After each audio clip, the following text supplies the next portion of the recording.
skincare mencerahkan wajah, mana yang aman dan mana yang bahaya. Mungkin Anda pernah frustrasi dan berpikir, semakin cepat skincare memutihkan wajah, semakin bagus hasilnya, bukan? Iya kan? Sering banget ya orang mikir kayak gitu. Pengennya serba instan. Benar banget.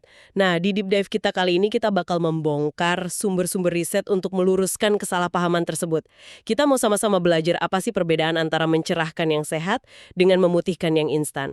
Terus, kita juga bakal bahas cara mengecek label skincare seorang beauty researcher, biar Anda tuh nggak salah pilih. Menarik banget ini. Karena masalah utamanya itu emang sering berawal dari ekspektasi instan tadi ya. Kadang kita suka lupa loh kalau kulit itu organ hidup, maksudnya bukan kayak kertas yang bisa diputihkan pakai tip X gitu aja. Memutihkan secara paksa itu selalu ngebawa risiko yang sangat besar. Nah, makanya iklan-iklan yang bilang putih dalam seminggu itu justru jadi tanda bahaya mutlak ya buat kulit Anda. Kalau dipikir-pikir, memutihkan wajah secara instan itu ibarat mencuci baju menggunakan cairan pemutih pakaian yang keras. Wah, analogi yang pas tuh. Iya kan, warnanya memang langsung pudar seketika, tapi serat bajunya hancur lebur. Nah, kulit wajah Anda pun akan rusak dari dalam kalau pakai cara kayak gitu. Tapi sebenarnya kandungan apa sih di krim abal-abal itu yang jadi red flags utamanya? Banyak banget red flags-nya. Yang paling parah dan sayangnya masih sering banget ditemuin itu mercury. Aduh, merkuri lagi ya, bahaya Nah, banget kan itu. parah banget. Mekanismenya aja ekstrim. Dia tuh masuk dan mematikan pabrik pembuat melanin di kulit kita secara paksa. Kulit emang berhenti memproduksi warna gelap, tapi hasilnya tuh putih pucat yang aneh, bahkan seringnya tuh abu-abu gitu loh. Ih, ngeri banget warnanya sampai abu-abu. Terus biasanya ada bau khasnya nggak sih? Ada banget. Krim merkuri itu sering berbau logam yang menyengat. Dan yang paling fatal, efeknya nggak cuma berhenti di kulit. Merkuri itu menyerap ke aliran darah, terus merusak ginjal, sampai sistem saraf pusat Anda. Ya ampun, bisa ngerusak organ dalam juga ternyata. Terus, gimana dengan hidrokinon? Kan suka dengar tuh ada hidrokinon ilegal yang dijual bebas. Nah, hidrokinon ini kasusnya beda, tapi sama berbahayanya kalau disalahgunakan. Sebenarnya dia itu obat keras medis. Jadi kalau diresepkan dan diawasi ketat sama dokter, emang aman untuk kasus tertentu. Oh, jadi nggak bisa sembarangan kita beli sendiri ya di pasaran? Tepat sekali. Masalahnya krim abal-abal ini mencampur hidrokinon dengan dosis yang ngawur banget. Kalau Anda pakai terus-menerus tanpa jeda, pigmen kulit Anda malah berontak.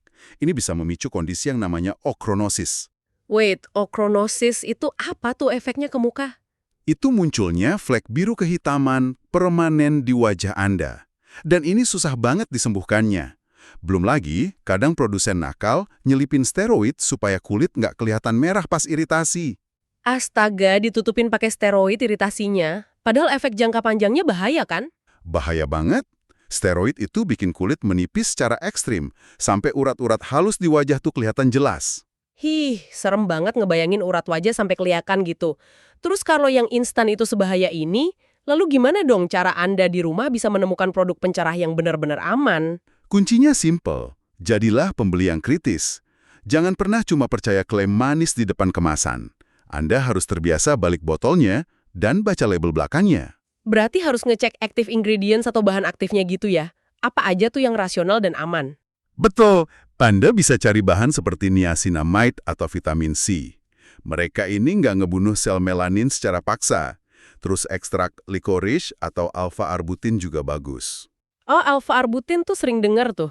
Tapi katanya ada batas maksimal 2% untuk wajah ya, kalau dijual bebas. Kenapa nggak pakai 10% aja sekalian biar cepet cerah? Wah, justru bahaya kalau dinaikin sembarangan. Alpha-arbutin itu emang masuk kategori over the counter yang bebas dibeli. Tapi batas 2% itu krusial banget. Di bawah 2%, dia efektif menghambat pigmen tanpa iritasi. Berarti kalau dosisnya ketinggian malah rusak ya sel kulitnya? Persis. Bukannya makin cerah, risiko efek toksik pada sel kulit dan iritasi parah justru bakal meningkat tajam. Masuk akal banget.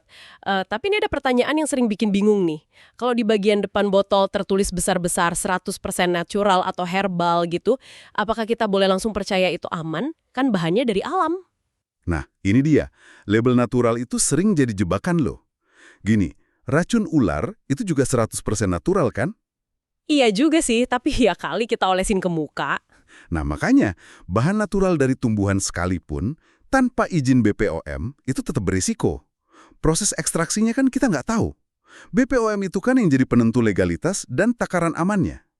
Oh, berarti checklist wajibnya itu pastikan ada izin BPOM ya? Wajib hukumnya. Anda bisa scan barcode izin edarnya, gampang banget kok, lewat aplikasi BPOM Mobile. Terus satu lagi, pastikan selalu beli dari official store, biar terhindar dari produk palsu. Super praktis ya scan barcode dan beli di official store. Tapi, kita kan juga harus ngasih tahu batasan skincare yang over the counter ini ya. Maksudnya produk-produk pencerah ini kan punya batas kemampuan. Betul banget, mereka butuh proses dan butuh konsistensi. Nggak ada yang namanya sulap semalam bikin wajah cerah. Terus kalau masalahnya udah lebih kompleks, kapan nih saatnya kita sadar kalau skincare bebas udah nggak mempan dan harus ke ahlinya? Kalau Anda mengalami masalah kayak flek tebel, terus melasma parah atau iritasi berat sampai muka perih, dan perhatikan juga kalau Anda sedang hamil. Nah, kalau udah di tahap ini, tolong jangan sekedar menebak-nebak label sendiri. Setuju banget, jangan coba-coba bereksperimen, apalagi cuma ikut-ikutan influencer. Segera hentikan penggunaan produknya dan langsung konsultasikan ke dokter kulit. Bener, ahlinya yang bisa ngasih penanganan medis yang tepat.